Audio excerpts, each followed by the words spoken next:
Hello students, how are you? I hope you all are good. Welcome back in the social study classes. Today we are going to discuss understanding of social study from Coral publication. Right? आज हम शुरू करेंगे chapter number 3 expansion of British power in India, यानी कि कैसे Britishers ने अपनी power को एक्सपेंड किया, फैलाया हमारे इंडिया के अंदर में। आइए चलिए शुरू करते हैं अपने चैप्टर को। तो पहले हमारे पास क्या है, इंट्रोडक्शन पार्ट, मतलब कि हम देखेंगे इस चैप्टर के अंदर हम क्या क्या पढ़ेंगे। आइए देखते हैं।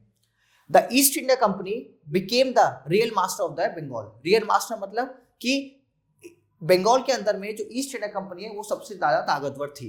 कहां पे? और बंगाल, बिहार, उड़ीसा। तो उड़ीसा को आज के डेट में क्या नाम जानते हैं? उड़ीसा।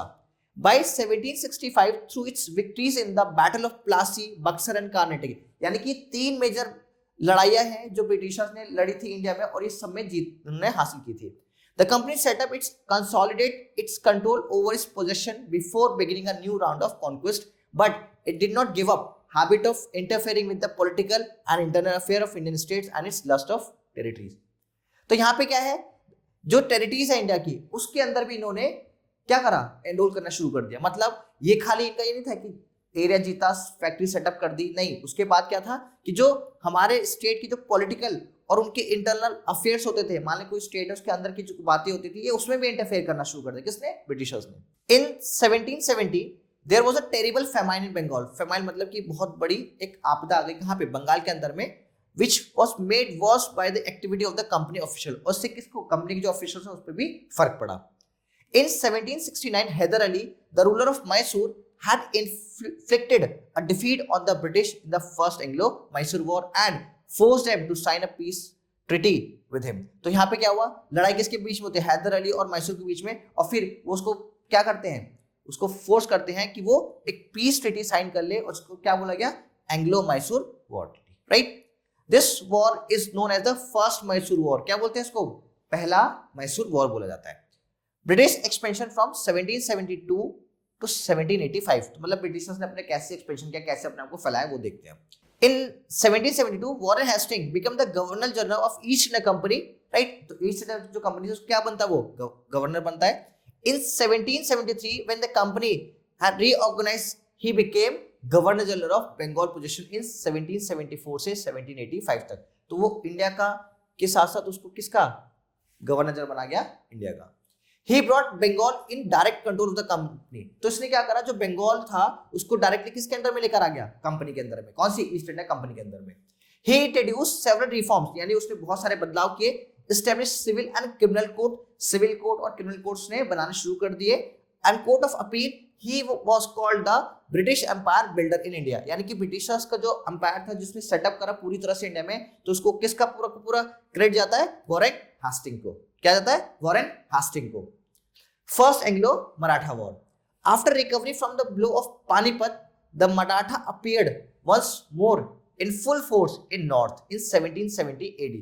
तो 1770 यानी 1770 AD में इन्होंने फील्ड फोर्स, किसने? मराठा वापस से सोचते हैं कि हम पूरी पावर में आएंगे और किसको टक्कर देंगे? ब्रिटिशर्स को। Under their capable Peshwa Madhav Rao first, ये नेतृत्व कर रहे थे किसका? मराठास का।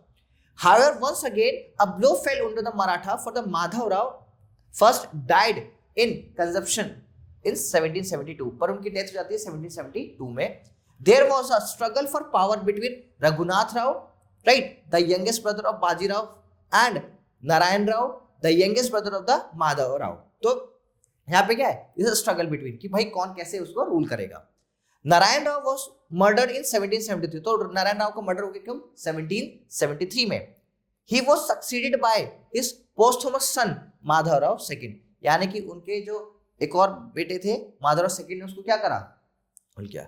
An intense struggle for power was taking place at that time between the supporters of the infant Peshwa Madhav Rao second led by Nana Phadnavis. तो ये क्या हम कहते हैं कि इस तरीके से इनका क्या चल रहा था? सक्सेशन पीरियड चल रहा था किसका? मराठास का। एंड रघुनाथ राव दोनों क्या लीड करते हैं। After the frustration Raghunath Rao went over the British and try to capture power. अब रघुनाथ राव को पावर चाहिए थी, उसको मिल नहीं रही थी, तो वो किसके पास चला था? ब्रिटिशर्स के पास। क्यों? ताकि वो उसको सपोर्ट करे और जीतने में हासिल करे। द ब्रिटिश ऑफिशियल इन बंगाल इन बॉम्बे, आज की हम बात करें अगर बॉम्बे को आज क्या बोलते हैं? Mumbai.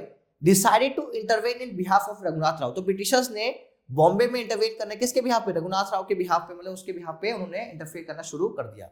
All the Maratha chief were United behind the Peshwa and his chief master Nana Phadnavis, right. तो उनके साथ उनके विवाद होते हैं, लड़ाई होती है। The British were led at this time by the energetic and experience governor general Warren Hasting.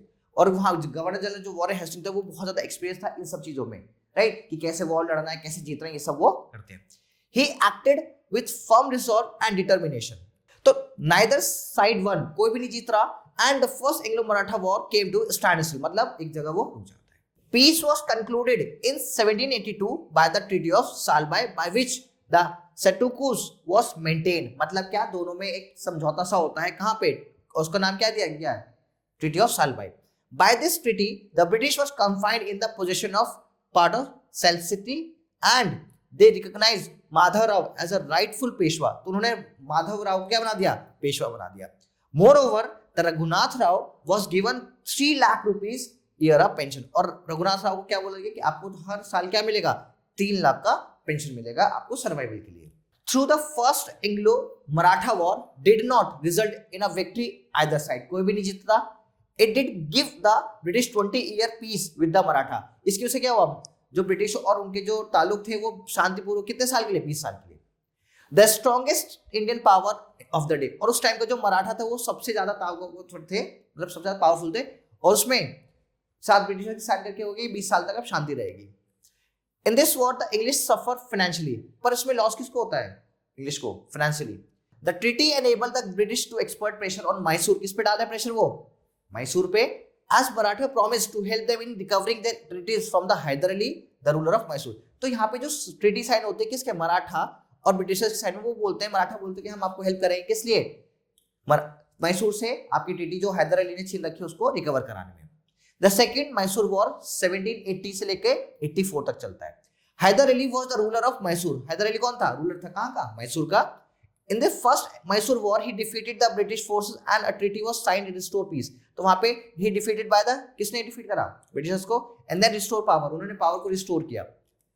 The British promised to help Hyder Ali in case he attacked by any other power। तो वही जैसे यहाँ पे इन्होंने sign करा वैसे यहाँ पे करते हैं, कौन, यहाँ पे हैदर अली से बोलते हैं कि कोई भी अगर तुम्हें लड़ाई करेगा तो ब्रिटिशर्स उसको क्या करेंगे, हेल्प करेंगे कि वो उसमें जीतने में, ठीक है। ये एक पिक्चर किनकी है, हैदर अली की है। When the Maratha invaded Hyder Ali territory in 1771, तो मराठा किसके पास जाते हैं लड़ने के लिए, हैदर अली से। But the British did not help him, पर ब्रिटिशर्स ने किसको हेल्प नहीं किया, हैदर अली को। This naturally offended Haider Ali, तो गुस्सा तो आएगा, उसने ऑफेंड किया।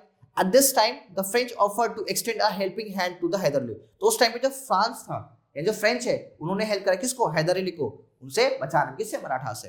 In 1779 the British captured Mahe, a small French settlement within jurisdiction of the Hyder Ali। तो यहाँ पे जो माहे है किसको ने कैप्चर किया, उसको ब्रिटिशर्स ने, जो किसके पास था, फ्रेंच के पास था, और किसकी हेल्प से, हैदर अली की हेल्प से। Thus a war with Hyder Ali again started in 1780।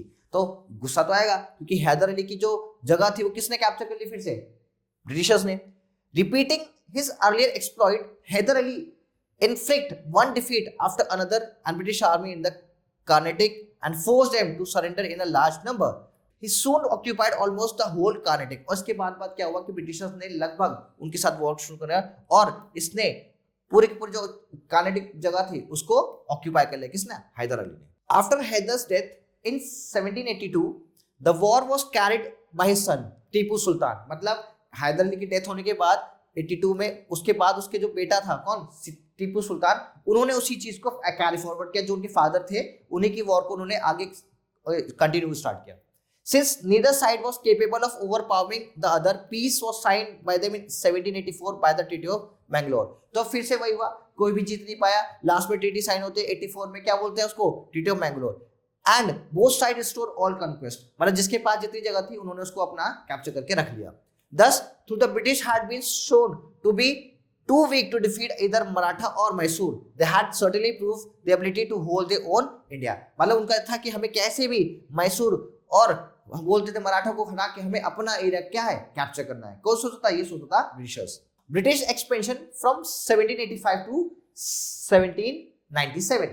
आइए देखते हैं। The policy of non intervention, मतलब क्या था नॉन इंटरवेंशन कि हम उसमें इंटरवेन नहीं करेंगे किसी भी चीज में। आ जाओ, lord Cornwallis came to India in 1786 as the governor general, क्या बना वो इंडिया में as a governor general, to refrain from the following policy of war and conquest and except for purely defensive purposes. उसका ये था कि उसे piece वगैरह ये फिर वॉर वो ये सब मतलब कि जो पॉलिसी थी ब्रिटिशर्स की पहले उसको कैरी फॉरवर्ड आगे लेके चलना है। However, in the Third Mysore War in 1790-92, Lord Cornwallis defeated Tipu Sultan. Finally, जो थर्ड मैसूर वॉर है उसमें टीपू सुल्तान को वो हरा देता है। टीपू सुल्तान was compelled to sign the Treaty of Srirangapatna, तो उसको कंपेल मतलब मजबूर किया गया क्या, ट्रीटी ऑफ श्रीरंगपट्टनम को साइन करने के लिए। Under this treaty he had to give a large sum of money, उसके अंडर में क्या था साइन करने के बाद कि उसको बहुत ज्यादा अमाउंट में क्या देना पड़ेगा, पैसा देना पड़ेगा, and a part of his kingdom, और उसको कुछ पार्ट देना पड़ेगा मतलब अपना कुछ राज्य किसको देना पड़ेगा, ब्रिटिशर्स को। Cornwallis introduce reform in public services, Cornwallis ने कुछ रिफॉर्म के मतलब कुछ चेंजेस किए किसमें, पब्लिक अफेयर्स में, यानी पब्लिक सर्विसेज जो होती हैं उसमें, फिर जुडिशरी में मतलब जो हमारा जुडिक्शन होता है कोर्ट्स वगैरह होते हैं, फिर पुलिस एडमिनिस्ट्रेशन में कुछ चेंजेस किए, and follow the policy of non intervention, और उसने बोला कि एक नई पॉलिसी लाएंगे नॉन इंटरवेंशन की, मतलब हम किसी भी के भी राज्य में कुछ भी चल रहा होगा तो उसमें हम इंटरफेयर नहीं करेंगे। He remain neutral when the Maratha and the Nawab of Hyderabad were fighting against each other, वो क्या रहा उसने कुछ भी पार्ट ले लिया, यहाँ पे किसके बीच में लड़ाई हो रही है, हैदराबाद और मराठा के बीच में लड़ाई हो रही है, उसने बोला कि हम कोई पार्ट नहीं लेंगे, अपने आप सुलटाओ। And when the Shah Alam second the Mughal emperor was attacked by the Rohillas, मतलब उसने सीधे बोल दिया कि जब भी आप लोगों के बीच में लड़ाई होगी तो हम ब्रिटिशर्स बीच में नहीं आएंगे। This is called non intervention policy. In 1793 lord Cornwallis defined two primary objective for the Bengal government, उसने दो अपने ऑब्जेक्टिव बताए किसके रिगार्डिंग, बंगाल गवर्नमेंट के। It must ensure its political safety, उसने बोला कि मुझे क्या करना है political safety, and it must be rendered the possession of the countries as advantage as possible as the East India Company and the British nation, right. मतलब उसका था कि भाई मुझे अपने सबसे ज्यादा फायदा पहुंचाने किसको, जो ईस्ट इंडिया कंपनी उसको, और जो ब्रिटिश नेशन है उसको, मतलब कि ये कि कितना भी मुझे प्रॉफिट करना है, प्रॉफिट किसको देना है, ईस्ट इंडिया कंपनी उसको। He introduce in Bengal a permanent settlement, he was succeeded by sir John Shore, तो उसने बंगाल में एक परमानेंट सेटलमेंट लेकर आया, उसके बाद किसने इसको कैरी फॉरवर्ड किया, सर जॉन शोर ने। ब्रिटिश एक्सपेंशन, अब फिर से क्या ब्रिटिश का एक्सपेंशन हो रहा है, एंड टाइम पीरियड इज 1798 से लेके 1804 तक। The next large-scale expansion British rule in India occurred during the time of Governor General Lord Wellesley. तो लॉर्ड वेलेस्ली उसके बाद जो मेन गवर्नर जनरल वो आते हैं और फिर वो कैरी फॉरवर्ड करते हैं किसको, ब्रिटिश को एक्सपेंशन को। Who came to India in 1798, कब आए 1798 में इंडिया आए, and when the British were locked in a life and death struggle with the France all over the world, और यहाँ पे ये वो टाइम पीरियड था जब ब्रिटिशर्स और फ्रांस की लड़ाई होती थी ऑल ओवर वर्ल्ड में जहाँ वो रहते थे। He gave up the policy of neutrality adopted by Sir John Shore and decided that the time was ripe by bringing as many. तो जो एक न्यूट्रलिटी की पॉलिसी थी, मतलब कि किसी भी चीजों में नहीं बोलना, किसकी थी वो, सर जॉन शोर की, इसने उसको खत्म करा कि नहीं मैं बोलूंगा और मैं इंटरवेन करूंगा जो भी चीजें होंगी मेरे सामने। Indian state as possible under the British control, India के जितने स्टेट थे लगभग सभी किसके अंडर में थे, ब्रिटिशर्स के अंदर में। By 1797 the strongest power Mysore and the Maratha had declined in power, जो भारत में जो सबसे ज्यादा पावरफुल जो दो राज्य बोले जा सकते हैं, जो दो पावर थी मराठा और पेशवा, वो भी यहाँ तक आते आते खत्म हो जाते कम 1797 तक। To achieve this his political aim Wellesley relied on 3 method, Wellesley ने अपने 3 मेथड पे अपने रिलाई करा। पहला क्या, the system of subsidy alliances, इसने क्या करा, सबसे अलायंस मतलब कि जो आसपास की जगह है उससे अलायंस बनाने शुरू कर दिए। ऑर्ट्रिट वॉर, मतलब वॉर के अंदर पार्टिसिपेशन करना and all, and the assumption of the territories of previously subordinated rules, मतलब कि उसने अपने रूलर्स हर जगह पे सेटअप कर दिए। While the practice of helping an Indian ruler with a paid British force was quite old, मतलब उसने क्या हेल्प करता था ब्रिटिश फोर्स किसको, ब्रिटिश फोर्स जो थी वो इंडियंस की जो थे उनकी हेल्प करते थे। It was given different shape of the Wellesley who used it to subordinate the Indian state to the paramount authority of the company. This system was a political one on trap to Indian state, मतलब इन्होंने क्या करा कि Britishers जो थे वो Indians के जो स्टेट थे उसको क्या करते थे, उसको बोलते थे हम आपको प्रिजर्व करेंगे, प्रोटेक्ट करेंगे, और ऐसे कर करके उनके हर एक चीज में फिर धीरे धीरे पॉलिटिकल एक्टिविटी में उन्होंने एनरोल करना शुरू कर दिया, जिसके बाद ये होता है कि पूरा पूरा जो इंडिया साम्राज्य है या इंडिया के जितने स्टेट है वो किसके अंडर चले गए, ब्रिटिशर्स के पास। अब उसमें हम सबसे पहले पढ़ेंगे सब्सिडरी अलायंसेस, राइट, क्या होती है। Under the subsidiary alliance the ruler of the allied state were compelled to accept the permanent stationary of the British forces loyalist territory. मतलब ये था कि इस अलायंस के अलायंस सब्सिडी अलायंस के अकॉर्डिंग जो भी इंडियन टेरिटरी है उसके अंदर में कौन रहेगा, ब्रिटिश फोर्सेस रहेंगी, राइट, एंड टू पे सब्सिडी फॉर दिस मेंटेनेंस, और उस आर्मी को मेंटेन रखने के लिए जो सब्सिडी है वो कौन देगा, वहीं का रूलर देगा, ठीक है। All this was done allegedly for his protection but in fact a form through which Indian ruler paid tribute to the company. ये क्या था, लगता था तो क्या करेंगे, प्रोटेक्ट करेंगे, बट प्रोटेक्शन के नाम पे क्या था कि जितना भी खर्चा था ब्रिटिशर्स का अब वो कौन उठाएगा, वो उठाएंगे Indians, right. Sometime the ruler ceded part of the territory instead of paying annual subsidy. तो क्या होता था, जो रूलर होते थे कई बार अपनी टेरिटरी दे देते थे उनको एज अ रेवेन्यू की फॉर्म में कि भाई हमारे पास नहीं है तो आप ये टेरिटरी ले लो और आप इस पे जो भी करना है वो करो। Characteristics of the subsidy system, देखते हैं क्या इसके अंदर है। The subsidy alliance usually provided certain condition to the Indian ruler, कि कुछ कंडीशन है उसको उन्हें फॉलो करने पड़ेंगे इसको इंडियंस को। पहला क्या है, the ruler of the ally in a state would agree to the posting at his court in a state, मतलब ये था कि जो ब्रिटिश का जो पर्सन होगा वो इंडिया के जो स्टेट के जो राजा होंगे उसके कोर्ट में वो उसकी प्रेजेंस रहेगी, ताकि इसलिए था ताकि ब्रिटिशर्स को पता चले कि उनके कोर्ट में क्या चीजें डिस्कस हो रही हैं। He would not employ any European in his services without the approval of the British, मतलब कि ये था कि ब्रिटिशर्स अगर मान लीजिए कोई भी स्टेट है उसके अंदर में किसी को हायर करना कुछ भी करना है तो बिना ब्रिटिशर्स की परमिशन से कोई भी यूरोपियन, यानी कि यूरोपियन मतलब बाकी जो यूरोप के लोग हैं उनको वो अपॉइंट नहीं कर सकता था, ठीक है।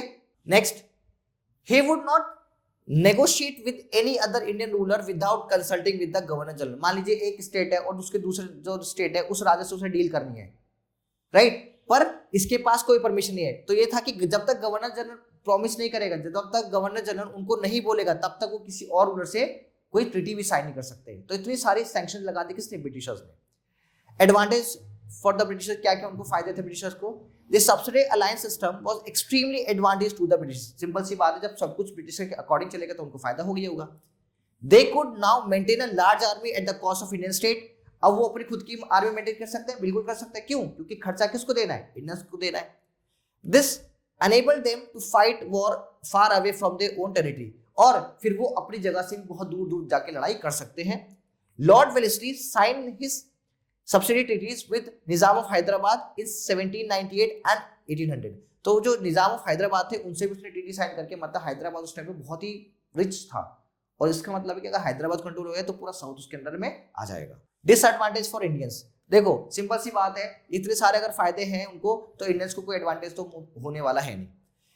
डिसएडवांटेज फॉर द इंडियंस क्या है, in reality by signing a subsidy alliance an Indian state virtually sign away its independence, right, वो साइन करेंगे, मतलब कि जो इस ट्रीटी के बाद से जो इंडिया की जो इंडिपेंडेंस थी वो खत्म हो गई। It lost the right of self defence, मतलब खुद का भी नहीं रोक, क्योंकि अगर आर्मी किसी और के तो आप अपने आप को कैसे बचाओगे। फॉर मेंटेनिंग डिप्लोमेटिक रिलेशन, फिर आप किसी और से रिलेशन भी रख सकते हैं क्योंकि उसने मना कर दिया। Of employing foreign expert and और सेटलिंग इफ डिस्प्यूट इस नेबर, मतलब फॉरेन अगर सपोज दैट हमें कोई चीज नहीं समझ में आ रही तो हमने किसी और को अपने यहाँ पे काम पे रख लिया, पर उसने बोल दिया इस सब्सिडी अलायंस के अकॉर्डिंग था आप किसी और को अपॉइंट नहीं कर सकते बिना ब्रिटिशर्स से पूछे। फिर जो सेटलमेंट है डिस्प्यूट से हो रहे हैं तो अब आप नहीं कर सकते, कौन करेगा, ब्रिटिशर्स करेंगे। In fact the Indian ruler lost all vestige of sovereignty in external matter and became increasingly subservient to British resident, तो अब इंडिया के पास कोई सॉवरेनिटी नहीं थी, मतलब इंडिया कोई भी अपने खुद की जो इंडियन के स्टेट है वो खुद के डिसीजन नहीं ले सकते, उनकी सॉवरेनिटी खत्म हो गई। फिर किसके अंडर में आ गए, they totally under the control of the British empire who interfere with day to day administration, और ब्रिटिश ने क्या करा, उनके जो डेली के जो एडमिनिस्ट्रेशन सिस्टम से उसमें भी उन्होंने हस्तक्षेप यानी कि इंटरफेयर करना शुरू कर दिया। In addition the system tended to bring about the internal decay of the protected state. The cost of the subsidy force provided by the British was very high and in fact much beyond to paying capacity of the state. और उसके बाद क्या हुआ, जो cost थी वो बहुत ज्यादा बढ़ गई, यानी ब्रिटिशर्स के तो वहां मजे आ रहे हैं बट इंडियंस को वो फेस करना पड़ा, क्यों, क्योंकि इनके इतना तो इनके पास रेवेन्यू था नहीं तो उनको पे करे, तो डे बाय डे जो टैक्सेस थे या जो कैसे तो पेमेंट था वो बढ़ता जा रहा था। Next, outright annexation. Wellesley also adopted a policy of annexation, मतलब क्या, एनेक्सेशन मतलब होता है दूसरे राज्यों को छीनना या हड़पना, इस तरह से। The result of this was fourth Mysore war, उसके वजह से क्या होता है, चौथा मैसूर वॉर होता है, क्योंकि एक्सपेंशन करोगे तो ऑब्वियस सी बात है दूसरा वाला क्या करेगा, लड़ाई करेगा। The Nawab of Awadh was forced to sign the subsidy treaty in 1801. उनको फोर्स किया गया. In return for the large subsidy forces, Nawab was made to surrender to the British nearly half of his kingdom. उन्होंने क्या करा, अपना आधे से ज्यादा जो उनका किंगडम था, जो राज्य था, वो दे दिया. Consisting of रोहिलखंड, जगह कौन सी, Rohilkhand, and the territory lying between the Ganga and the Yamuna. तो जो गंगा यमुना का जो बीच का जो रीजन था, जो सबसे फर्टाइल था, वो भी उनको देना पड़ा. किसको, ब्रिटिशर्स को. Annexation through the war and conquest. अब देखते हैं कि उन्होंने अपना एनेक्सेशन राज्य कैसे बढ़ाया वॉर और कॉन्क्वेस्ट के according. Lord Wellesley dealt with Mysore, Karnataka, Tanjore and Surat even more strongly. मतलब लॉर्ड वेलेस्ली ने कार्नेटिक, मैसूर, तंजौर और सूरत इस सभी रीजन को अपने अंडर में कर लिया. Tipu of Mysore would of course never agree to subsidy treaty. जो टीपू सुल्तान था वो अग्री नहीं हुआ किस पे, सब्सिडी ट्रीटी के ऊपर. On the contrary, he had never reconciled himself to the loss of half of his territory in 1792. He worked incessantly to strengthen his forces for the inevitable struggle with the British. और वो हमेशा लड़ता रहा किससे, Britishers. मतलब वो easily अपने आप को उनके सामने नहीं देना चाहता. किसके, ब्रिटिशर के. He entered into the negotiating for an alliance with revolutionary friends. तो किसके साथ वो कुछ होता था कि जो फ्रेंच है, फ्रांस है, हमें उसके साथ मिल लूं ताकि वो मेरे को हेल्प करे इनसे लड़ने में. He sent mission to Afghanistan, Arabia and Turkey to forge an anti-British alliance. और क्या करता था वो, दूसरी कंट्री से मदद मांगता था. किस लिए, ताकि वो ब्रिटिश को हरा सके. नेक्स्ट देखते हैं हमारा लास्ट क्या है. नेक्स्ट टॉपिक है fourth Anglo Mysore war. The British army attack and defeat Tipu in a brief but fierce battle in 1799. So at least in the last 1799 they defeated the Tipu Sultan before the French help could reach him. क्योंकि France जो था उस तक पहुंच ही नहीं पा रहा था हेल्प के लिए. Tipu still refused to beg for a peace of humiliating terms. मतलब वो अभी भी वो नहीं मानता था. क्या वो सोचता था कि मुझे लड़ना ही लड़ना है. ठीक है. He proudly declared that it was better to die like a soldier than to live as a miserable dependent on the infield in the list of their personal Raja and the नवाब. वो कहता था, टीपू सुल्तान का बहुत famous है कि आपको जो जिंदगी मिली है वो एक ही बार मिली है, तो उसका कि मरना है तो मैं एक सोल्जर की तरह मरूंगा, बाकी राजाओं की तरह नहीं जो कि डर के मारे किसके अंदर में चले, ब्रिटिशर्स के. तो ही वांट कि मैं एक सोल्जर की तरह मरूंगा, बाकी लोगों की तरह मैं सरेंडर नहीं करूंगा. He met a hero end of May 1799 while defending his capital Srirangapatna. His army remained loyal to him to the end. और इसमें सबसे इंपॉर्टेंट है कि जो उसकी आर्मी भी थी वो उसी की तरफ ब्रेव थी और उसने एंड तक अपने राजा का साथ नहीं छोड़ा. और ये श्रीरंगपट्टनम की जो उसकी कैपिटल उसको बचाने के फॉर्म में वो इन द एंड मई में 1799 में उनकी डेथ हो जाती है. किसकी, टीपू सुल्तान की. Nearly half of the Tipu's dominance were divided between British and their allies. Right, उनके बीच में डिवाइड हो गया. The Nizam Mysore was restored to the descendants of the original rajas from whom Hyder Ali had seized power. तो वापस से उन्हें वही जगह देगी, मैसूर के जो राजा थे उनको वो पावर वापस से दी गई. A special treaty of subsidiary alliance was imposed on new raja by the which governor general was authorized. मतलब जो नए जो जगह थी जो नए राजाओं को दिया गया उस पे क्या subsidiary alliance लगाकर उनको दिया गया राजाओं को कि ये आपकी टेरिटरी है, बट इसमें कौन सी स्ट्रक्चर फॉलो होगा, subsidiary alliance का. To take over the administration of the state in case of necessity. उनको लगता था, उन्होंने बोल दिया कि जब भी लगेगा कि भाई ये अच्छे से जो नए राजा रूल नहीं कर पाए तो उनसे वापस वो स्टेट ले लिया जाएगा. Thus Mysore was made completely dependent on the company. तो मैसूर है वो किस पे टोटली डिपेंड हो गया, कंपनी के ऊपर. कौन सी कंपनी, ईस्ट इंडिया कंपनी के ऊपर. Wellesley forced a new treaty in 1801 upon the puppet Nawab of Carnatic. यानी कि 1801 में उसने जो कार्नेटिक का जो नवाब है उसको अपना पपेट बना लिया. यानी जो जैसा करेगा बोलेगा, कंपनी जैसा बोलेगी वैसे उसको करना पड़ेगा. Compelling him to ceded his kingdom to the company in return for a pension. उसने बोला कि आप अपनी जो कंपनी उसको दे दो, उसके कंपनी मतलब जो जगह है, यानी जो कार्नेटिक की जो जगह है वो टोटली किसके अंदर में आ गए, ब्रिटिशर्स के. और उसके रिटर्न में उस राजा को क्या मिलेगा, पेंशन मिलेगी हर साल. British expansion from 1805 to 1856. Lord Cornwallis was appointed the governor general for the second time in July 1805. उसको दोबारा से क्या बना दिया गया, governor general. But before anything could be done to resolve the subsidy treaties, Lord Cornwallis died at Gazipur in October 1805. But Cornwallis की death हो जाती है कहाँ पे, गाजीपुर में. यूपी का ही एक ये जिला है, ठीक है, वहां पे. कब इसकी डेथ होती है, अक्टूबर 1805 में. Sir George Barlow became the acting governor general. Acting मतलब कि कुछ टाइम के लिए उसको क्या बनाया गया, governor general. Ban law carried on the policy of the non intervention in the proceed, तो उसने क्या नॉन इंटरवेंशन की जो पॉलिसी थी उसको आगे कैरी फॉरवर्ड किया। लॉर्ड मिंटो फर्स्ट, फिर उसके बाद आते हैं कौन, Lord Minto first, became the governor general of 1807। तो 1807 में क्या बनते हैं, गवर्नर जनरल बनते हैं। He followed the policy of non-intervention, क्या उन्होंने भी क्या फॉलो किया, नॉन इंटरवेंशन, कि हम लोग किसी की भी राजा, जो राजा है उनके अंडर में हम हस्तक्षेप नहीं करने वाले। During this period, the England was engaged in a war against France, और इस टाइम में इंग्लैंड और फ्रांस का क्या वॉर चलने लगा। To safeguard British interest, both India and outside, Lord Minto sent many peace mission to the neighboring countries and made friendly treaties with Sindh, Afghanistan and Russia। अब ये था कि बाहर लड़ाई चल रही थी तो ब्रिटिशर्स को लगता था कि उनसे भारत ना छूट जाए, इसलिए उनके जो आसपास की जो जगह थी उनसे उन्होंने फ्रेंडली रिलेशन बनाने शुरू किए ताकि उनके हाथ से भारत ना छूटे। नेक्स्ट जो कम्युनिटी हमारे पास आ रही है वो कौन से, Sikh, the Sikh. At the end of the 18th century Ranjit Singh rose to prominence. Ranjit Singh जो है एक बहुत ही मतलब फाइटिंग पर्सनैलिटी के फॉर्म में आते हैं। And he capture Lahore in 1799 and Amritsar in 1802, मतलब उन्होंने बचाया किससे, ब्रिटिशर से। He soon brought all the Sikh chief west, वो तो सतलज जो रिवर है उसके वेस्ट पे लेकर आ गए, under his control and established his own kingdom of in Punjab. तो उन्होंने पंजाब में अपना किंगडम को फॉर्म किया, right.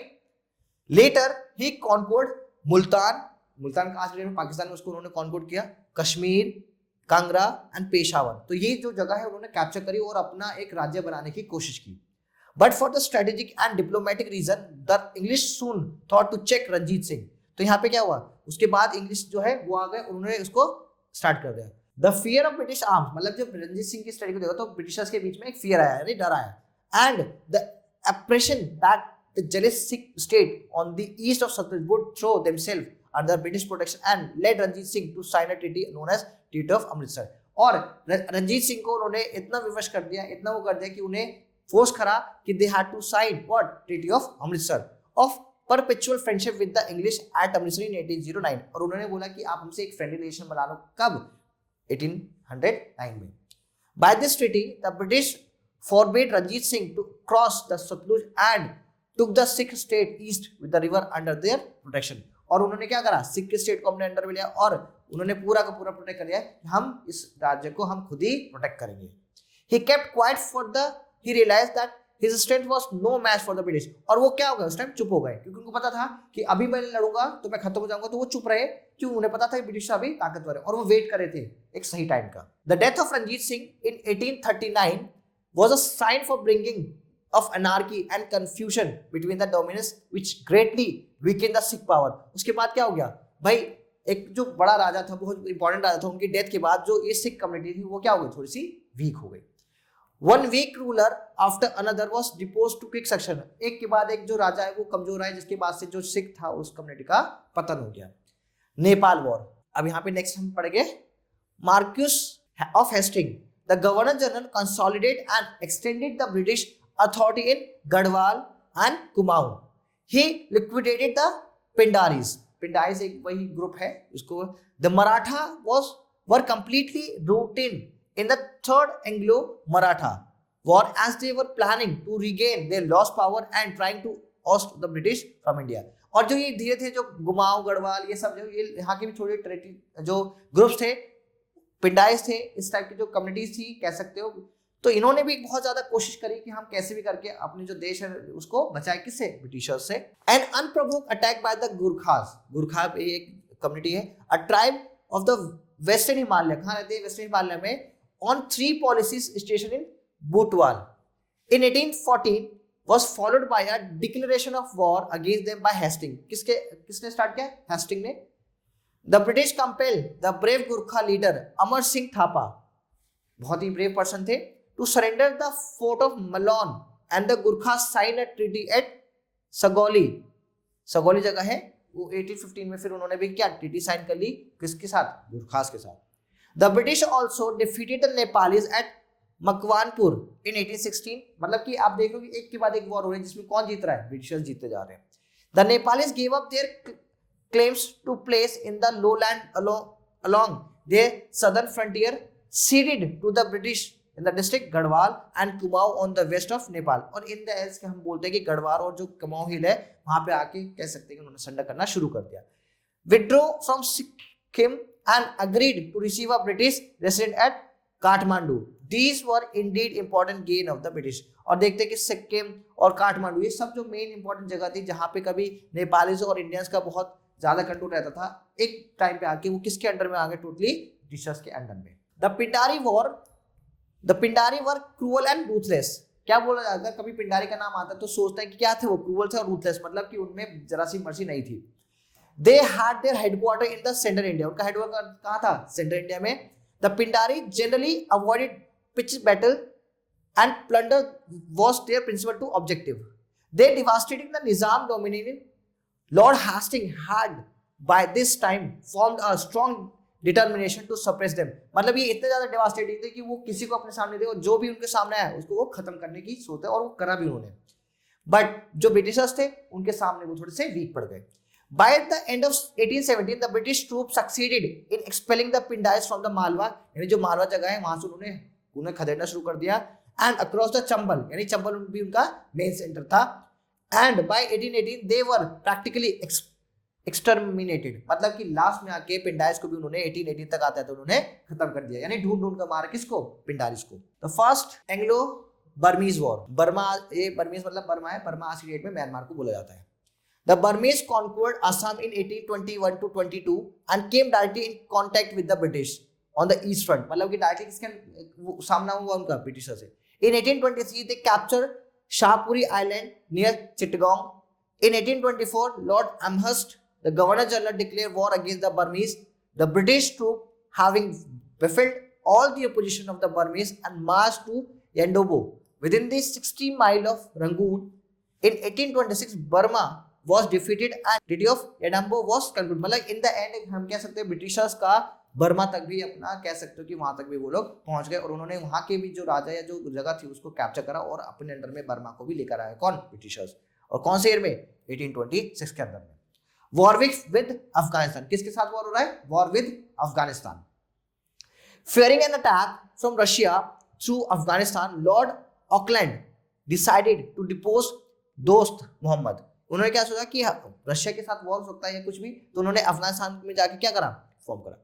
The British was compelled to leave Afghanistan. तो ब्रिटिश ने क्या सोचा कि उन्हें क्या करना चाहिए? अफगानिस्तान को लीव करना चाहिए। The defeat was a terrible, और डिफीट की बड़े खतरनाक थी। डिजास्टर फॉर द ब्रिटिश, क्योंकि अफगानिस्तान को ग्रेवयार्ड कहा जाता है। क्यों? क्योंकि जो भी वहां गया और वो हार के आया। तो ऐसे किसके साथ हुआ? ब्रिटिशर्स के साथ। Lord Auckland made some ill-fated effort to retrieve British prestige, but was soon compelled to leave his office, and Lord Ellenborough took charge of in 1842. और उसके बाद लॉर्ड ऑकलैंड क्या थे? उन्होंने छोड़ दिया क्योंकि वो एक छोटे से कहते हैं जो अफगानिस्तान उसको कैप्चर नहीं कर पाए, तो he left the India. The annexation of Sindh, Sindh जगह उसको कैसे एनेक्स करते हैं? The Afghan war was very close connected with the conquest of Sindh, which followed it with a view to excluding French influence from Sindh. The British government concluding a treaty with the Amirs of Sindh in 1809. In violation of treaty, the Sindh was formally annexed to the British Empire after a short war in 1843. और किसके? सिंध भी in the end 1843 में किसके under में आ गया? Britishers के under में। The Second Anglo-Sikh War, right? And time period is 1848. The British wanted to impose direct British rule over Punjab. तो ब्रिटिशर्स क्या चाहते थे कि उनका डायरेक्ट रूल किस पे हो जाए? पंजाब के ऊपर में। And the opportunity came in, और कब उनको अपॉर्चुनिटी मिली? 1848 में। कब? When the freedom loving Sikh rose up in the numerous local revolt. और धीरे धीरे जब लोकल रिवोल्ट हो गए कहाँ पे? सिख के बीच में, तो उनको चांस मिल गया कि वो रूल करे किसको? पंजाब को। Two of the prominent revolt were led at Multan by Diwan Mulraj, the governor of Multan, and near Lahore by Chattar Singh Attariwala, the Sikh governor of Hazara district. तो इनके डिस्प्यूट इनके बीच में हो रहे थे, उसके ब्रिटिशर्स को चांस मिल गया कि वो क्या करें? वो रूल कर सकते हैं किस पे? पंजाब पे। The governor general lord Dalhousie did not adopt any immediate measure to suppress the rising, but deliberately allow the revolts to grow and spread the other part of the Punjab. तो जो गवर्नर जनरल जो lord Dalhousie वो बहुत चालाक था। उसने जब देखा कि पंजाब में अलग अलग जगह पे रिवोल्ट हो रहा है तो उसने तब कुछ नहीं कहा। उसने ये वेट किया कि जब एक बड़ा सा जो रिवोल्ट होगा तब जाके वो क्या करेगा? उसको ओवररूल करेगा। वो कहेगा देखो यहाँ पे रिवोल्ट है इसलिए हमें इसको क्या करना है? ओवररूल करना है। The Gujarat fought to battle desperately and contested the field bravely at Chiliawala and Gujarat in 1849. In the one battle fought at Chilianwala, the Sikh inflicted nearly 2,500 casualties on the British. मतलब इतने लोग मारे गए उस time पे इनकी battle में. The British at last won a decisive victory on February 21 in 1849, but at the high cost. मतलब यहाँ पे ब्रिटिशर्स को कैसे जीत तो मिली, बट उनको बहुत ज्यादा लॉस हुआ क्योंकि उनके लगभग 2,500 सैनिक मारे गए. The Sikhs suffered immense losses and their defeat was completed. मतलब सिखों के बहुत लॉस हुआ और लास्ट में आके उनकी जो कह सकते जो फ्रीडम थी वो भी खत्म हो गई और they was came in directly control of the Britishers. Leaving no chance further resistance, in 1849 Lord Dalhousie annexed Punjab by proclamation. तो in the end लास्ट में 1849 आते आते लॉर्ड डलहौजी ने पंजाब को भी अपने अंडर में कर लिया. The Second Anglo-Burmese War. In 1852 Lord Dalhousie declared war against the Burmese. किसके अगेंस्ट उन्होंने बर्मा के अगेंस्ट लॉ स्टार्ट कर दिया war. The King of Burma Pagan was defeated and the Martin Bin, Rangoon and Bassein were captured by the British. तो ये जो तीन जगह है रंगूर, मार्तबान एंड बसीन, ये सब किसने कैप्चर कर लिया? ब्रिटिशर्स ने, राइट. पेगू और lower Burma was annexed on 20 दिसंबर. 20 दिसंबर को उन्होंने लोअर बर्मा को भी अपने अंडर में ले लिया. और कौन सा ईयर था? 1852 में. By the annexation of lower Burma the eastern frontier of the British Indian empire was extended up to the bank of the Salween, right. तो जो इस जगह के जो बैलून जो रिवर है उसके पास का भी उन्होंने पूरा का पूरा एरिया कैप्चर कर लिया. Thus British control was established over whole of the eastern coast of the bay of Bengal and access to the sea was close to the एक्यूनेटेड बर्मीज किंगडम. मतलब उन्होंने जो बे ऑफ बंगाल है वो पूरा एरिया कैप्चर करा. फिर जो बर्मा है यानी जो बर्मीज किंगडम है उसको भी कैप्चर करके, मतलब ये कह सकते हैं जितना हमारे इंडिया का ईस्ट पार्ट था यानी जो नॉर्थ ईस्ट पार्ट जिसे हम कहते हैं, और उसके बाद जो एक्सटेंडेड वर्जन जो बर्मीज है वो भी टोटली किसके अंडर में आ रहा है? वो ब्रिटिशर्स के अंडर में आ रहा है. Next topic we have the doctrine of lapse, the chief instrument through which the lord Dalhousie implemented his policy on annexation. यानी कि लॉर्ड डलहौजी ने एक और नई पॉलिसी लेकर आया जिसके थ्रू वो एरिया को यानी इंडियन एरियाज को और ज्यादा कैप्चर कर सकता है. तो उसमें है कौन सा? Doctrine of lapse. Under this doctrine when the ruler of a protected state died without a natural heir, मतलब कि जो रूलर है यानी जो राजा है और राजा के पास अगर खुद की संतान उसकी खुद की संतान नहीं होगी तो his state was not pass to the adopted their son as sanction by the age of old tradition in the country. तो उसने बोला कि जो भी राजा के पास अपनी खुद की संतान नहीं होगी उसका जो राज्य होगा वो किसके अंडर में आ जाएगा? वो आ जाएगा किसके? ब्रिटिशर्स के पास. मतलब कि अगर आपका राज्य तभी आपके पास रहेगा जब आपकी खुद की संतान होगी, ठीक है. Instead, it was to be annexed to the British India unless the adoption had clearly approved earlier by the British authority. और कहते थे कि adoption को भी अगर ब्रिटिशर्स अलाउ करेगा तभी वो चीजें होंगी, अदरवाइज वो चीजें नहीं होंगी. The British Empire was applying the doctrine of lapse got the state of Satara.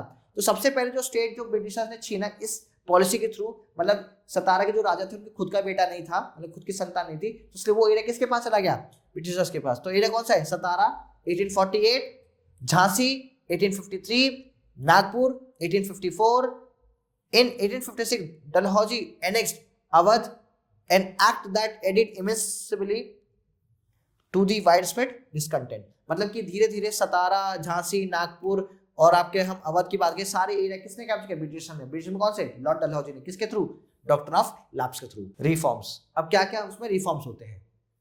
ये पिक्चर किसकी है? लॉर्ड डलहौजी की. By 1856 the British had emerged a champions in India. मतलब ब्रिटिशर्स चैंपियन, मतलब कि हर एक जगह पे जो रूल था वो किसका था? ब्रिटिशर्स का था. However, in many material respect, India benefited from various improvement and reform introduced by the Dalhousie administration. मतलब कि बोला जाता है कि इतना ज्यादा इंप्रूवमेंट हुआ, इतनी सारी चीजें चेंज हुई जिसकी वजह से जो ब्रिटिशर्स थे उनका पूरा कैप्चर किस पे हो गया? इंडिया के ऊपर. और मेन किसका रोल जाता है उसमें? डलहौजी एक most important role person play करते हैं. The main reform introduced by Dalhousie including the setting up of the PWD. मतलब जो आप देखते हैं कि जो PWD एक डिपार्टमेंट होता है जिसका काम होता है कि आसपास के एरिया में कंस्ट्रक्शन करना, वो किसने सेटअप किया? डलहौजी ने. एंड कंस्ट्रक्टिंग रेल रोड्स, मतलब रेलवे जिसे आप कहते हो कि वो सेटअप करा. ब्रिजेस उसने उन्हें बनाए, रोड्स बनाए, इरिगेशन सिस्टम को उन्होंने अच्छा करा ताकि बहुत ज्यादा रेवेन्यू आ सके. The first railway line from Bombay to Thane was laid in 1853। और जो इंडिया के अंदर जो सबसे पहली जो रेल आती है वो भी लॉर्ड डलहौजी के टाइम पीरियड में ही आती है। Post and telegraph services were modernised and the widow remarriage act was pass in 1856। तो देखो कौन कौन से, वैसे पोस्ट मतलब जो पोस्ट ऑफिस होते हैं वो लेकर आ गए, टेलीग्राफ जो टेलीग्राफ्स वगैरह जाते हैं वो आए। उसके बाद इन्होंने जो विडो रीमैरिज है, यानी कि शादी जो विधवा औरत होती है उनकी शादी नहीं होती थी, तो उन्होंने उसको कंबर्शन किया कि विडो रीमैरिज एक्ट है जिसके थ्रू कि जो विधवा औरतें हैं उनकी दोबारा शादी हो सकती है। These are the reform led him whom doctor Dalhousie, lord Dalhousie जो है। Now it's time to know how much we learn from this chapter. Okay, तो अब करेंगे हम एक्सरसाइज पोर्शन। आइए सबसे पहले देखते हैं टिक द करेक्ट ऑप्शन। तो पहला है which of these became the ruler of Mysore after death of Raja Mysore. तो राजा मैसूर जो डेथ हुई थी उनके बाद जो बनते हैं वो कौन बनते हैं, हैदर अली बनते हैं। सेकेंड है the Buxar of battle gave east India company the Deewani of, कहाँ के, बंगाल की दीवानी उनको देते हैं। ठीक है, बाकी आपका होमवर्क है, आप खुद करेंगे उसको, देखें आप कितना इस चैप्टर से समझे हैं। नेक्स्ट देखते, नेक्स्ट हमारे पास फिलअप्स क्या है, फिल इन द ब्लैंक्स है, राइट। तो फर्स्ट फिलअप्स, आइए देखते हैं फिलअप्स में पहला वाला क्या है हमारा, कि इन 1773 dash become the governor general of east India company. तो क्या नाम है उनका, वॉरेन हास्टिंग। क्या थे वो, हमारे फर्स्ट गवर्नर जनरल थे। ठीक है, treaty of Srirangapatnam was signed between dash and Cornwallis. तो आंसर क्या है, टीपू सुल्तान। कौन है, Tipu Sultan. Dash concluding friendly relation, तो लॉर्ड मिंटो। ठीक है, नेक्स्ट हमारे पास है ट्रू एंड फॉल्स, बाकी आप ये खुद करेंगे दोनों। तो आइए, first Anglo Maratha war was brought end of the treaty of Salbai. Yes, this is true statement. Next है the second Anglo Mysore war, Tipu Sultan was victorious in the, no false, क्योंकि इसमें तो कोई जीता ही नहीं था, राइट, तो वो नेगोशिएशन होता है। बाकी ये आप खुद करेंगे, understood. So thank you for the watching this particular video. आज के लिए इतना ही, चैप्टर हमारा खत्म होता है। Stay tuned with us for the next video. Thank you so much, tata bye bye and take care.